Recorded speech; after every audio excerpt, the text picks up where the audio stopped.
Bună ziua! De ce ați venit astăzi aici? Pentru că și eu, ca și colegii mei, considerăm că adopția este o alegere nobilă. Acesta este mesajul de anul acesta al campaniei organizată de SPV Studenți pentru Viață în colaborare cu Provita București. Să înțeleg că sunteți dintre organizatori sau sunteți voluntari. Sunt voluntar la SPV și am fost prezent și la celelalte 3 ediții ale marșului. Ce vă determină să faceți această activitate? Din păcate cunosc cazuri practice și dintre cunoscuții mei persoane care familii care nu au putut avea copii și care au încercat procesul birocratic de a adopta și nu au reușit după chiar 4-5 ani de zile, ceea ce este destul de grav, având în vedere că toată lumea vrea copii mici, dar copiii mici stau în centre de plasament și ajung să fie mari și nimeni nu-i mai vrea și este un cerc vicios care se repetă de fiecare dată. Iar în România trebuie să cunoască absolut fiecare român că sunt peste 400.000 de copii abandonați în centre, un număr colosal, un număr imens. Care își așteaptă părinții, practic. Da, își așteaptă părinții. Ei, copiii, sunt îngeri pe pământ. Ei nu au nicio vină pentru greșelile pe care le-au făcut părinții. Ei sunt aceia către care trebuie să ne îndreptăm atenția cât mai mult, pentru că ei au o șansă la viață și la o viață normală în primul rând. În familie, viața este altfel.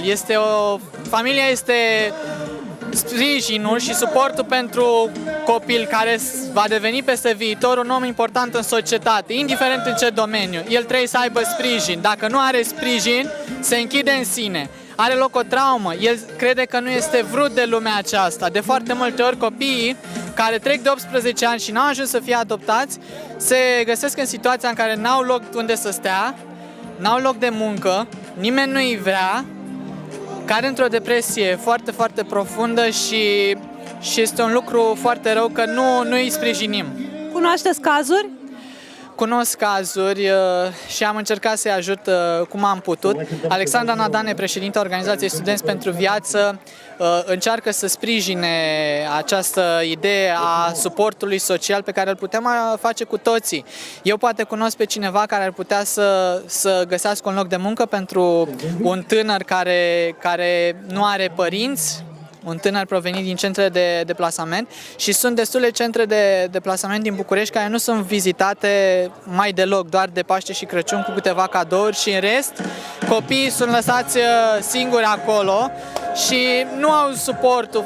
În centru nu este ca într-o familie. Deci dumneavoastră spuneți că noi personal ar trebui să ne implicăm mai mult. Mai aveți vreo soluție în legătură cu acești copii să nu mai stea atât de mulți și atât de mult în scămine?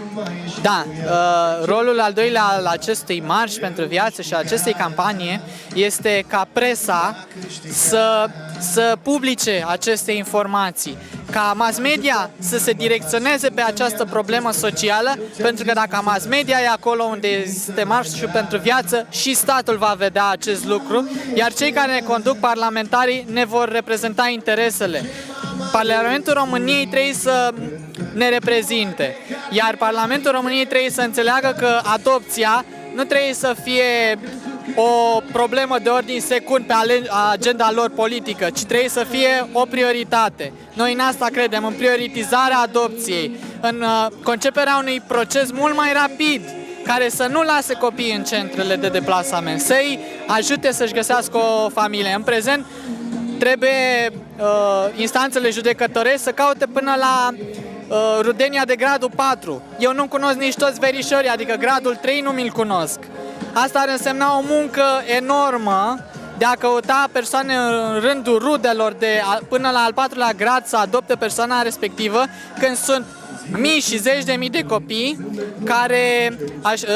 mii și zeci de mii de părinți care își așteaptă copii și care nu au un copil și care își doresc un copil neapărat. Părinți care sunt iubitori și care au posibilități să le ajute.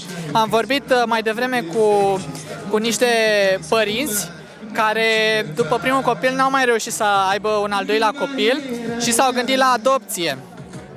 Și unul din criterii era să aibă o casă, să nu stea cu chirie. Și au construit propria casă. Culmea, nici acum n-au reușit să adopte un copil. Vă mulțumesc, să ne lăsați și numele dumneavoastră. Numele meu este Alexandru Voropanov, sunt membru SPV și sunt student la Universitatea de Medicină și Farmacie Carol Davila în anul 4.